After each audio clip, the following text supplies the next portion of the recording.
Good morning students. Now we can see the geometrical interpretation of scalar triple product. Consider a parallelopiped. Parallelopiped means what? Each face will be a parallelogram.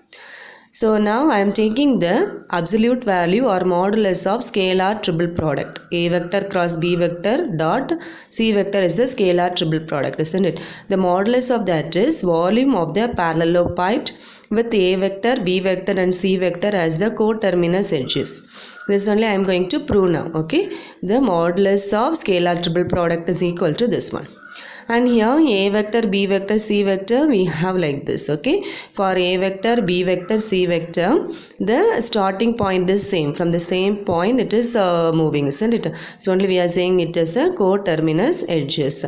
And first I am taking this value without the modulus. So A vector cross B vector dot C vector is equal to, I am using this formula. A vector dot B vector means what? Modulus of A vector, modulus of B vector cos theta, isn't it? So here instead of A we have A vector cross B vector. So modulus of A vector cross B vector into modulus of the C vector cos theta. Now we can find the modulus of this. So modulus of A vector cross B vector dot C vector is equal to, listen, here in these two places we have modulus, isn't it already? So modulus means anyway it will be a positive value only. So we don't want to take modulus for these two values. For cos theta alone I am taking the modulus. And it is equal to, listen, modulus of A vector cross B vector means what? It is the area of the base, that is the area of the parallelogram.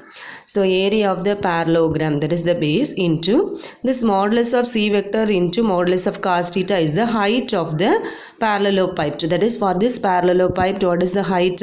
This is the height. Okay. So this height will be equal to this distance. And what is this is, listen, we took A vector and B vector, isn't it? And the direction of A vector cross B vector will be perpendicular to this A vector and B vector. For example, you see here, that is this paper is a plane. Okay. So that is the base. Here we are having A vector as well as B vector. So like this we have two vectors in the in one plane. Okay, down. And see this A vector cross B vector means it is in another one plane and it is perpendicular to these two vectors. For example, you take the plane like this. Okay, here we have two vectors and you take my hand as another one plane. Okay, so in this plane only we have this A vector cross B vector. Okay, A vector cross B vector is another one plane which is perpendicular to this A vector and B vector. So like this we have the diagram, and now we can construct a triangle here. You draw a line from this point to this point. Okay, here we have a triangle. Here this angle is 90 degree. This angle is 90 degree means opposite to that. This is the hypotenuse, and this angle I am marking it as theta. And this is the height I said, isn't it? Height of the parallelopiped, and this is the adjacent side for the triangle. So I am taking cos theta. This you can write in the rough work. Cos theta is equal to what? Adjacent side by hypotenuse. So this is the adjacent side and the hypotenuse was this side. This side is the hypotenuse and this is nothing but the modulus of C vector, isn't it? This is C vector, so the distance means the modulus of that. You can cross multiply it. So the adjacent side is equal to modulus of C vector into cos theta. And here adjacent side means it is nothing but the height of the parallelopiped. It is equal to modulus of C vector into cos theta. Right angle triangle means the angle will be acute only. So cos theta is positive. So you can write it as cos theta or modulus of cos theta. The value will not change. So instead of this modulus of C vector into modulus of cos theta, you can write a height of the parallelopiped.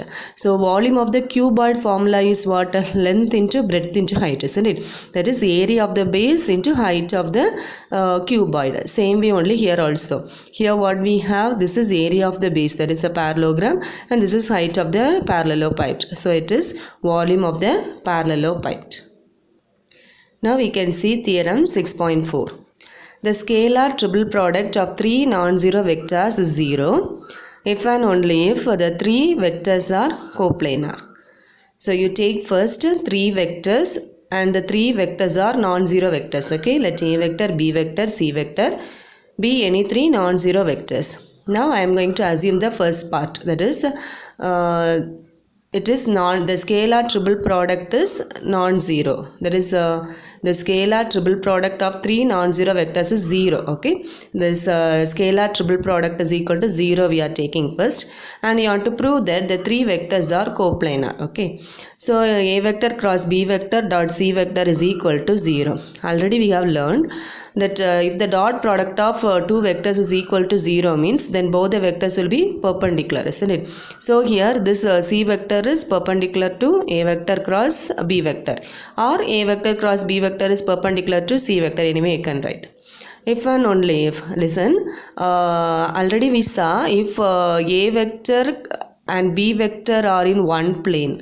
Okay, if a vector and b vector are in this plane means then a vector cross b vector will be perpendicular to that, and it will be in another one plane like this, isn't it? It will be perpendicular to this plane and it will be in another one plane. And what we have here, the c vector is perpendicular to a vector cross b vector. So a vector cross b vector is in this plane, c vector is perpendicular to that means it should be here in this plane only c vector should be, isn't it? So if and only if c vector lies in the plane which is parallel to both a vector and b vector. So here in this plane we have already a vector and b vector, isn't it? So that c vector should be also in that plane and it will be parallel to these two vectors. So we saw all the three vectors are on the same plane, isn't it? So a vector, b vector, c vector are coplanar. Coplanar means all the vectors lie on the same plane. The next one is theorem 6.5.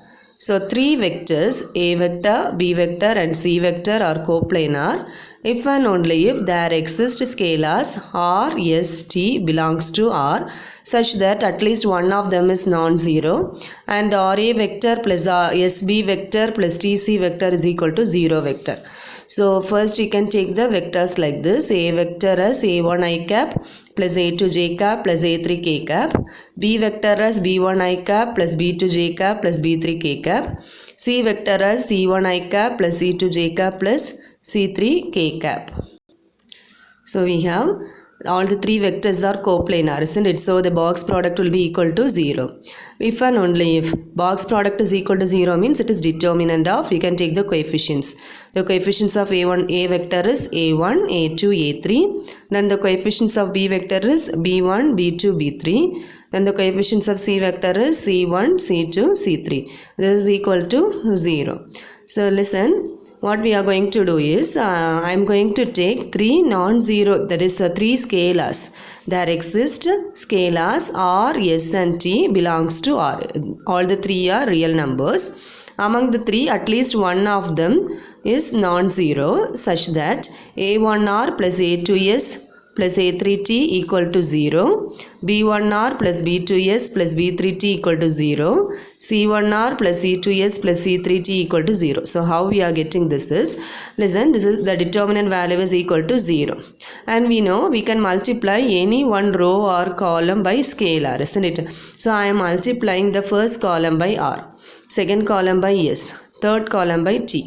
Like this you can write, or you can multiply the first row by R, second row by S, third row by T. Here according to our proof we are taking like this, column wise only we are multiplying. Okay, even if I multiply like this also the determinant value will become 0. So you can write this is RA1 plus SA2 plus A3T equal to 0. Like this you can write. Okay, the second equation is what, RB1 plus SB2 plus TB3 equal to 0. This equation you will get. Same way third equation we will get from this. Okay.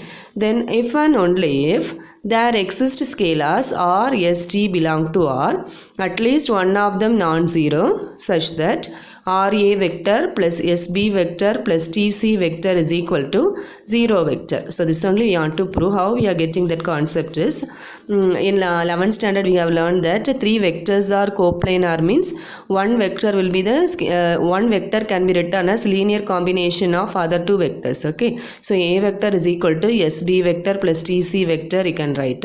Then this A vector, when you take it to the next side, what it will be, minus A vector, isn't it? Minus A vector, and minus 1 you can take it as some scalar value R. So how I am going to write R A vector plus SB vector plus TC vector is equal to 0. That only we have here.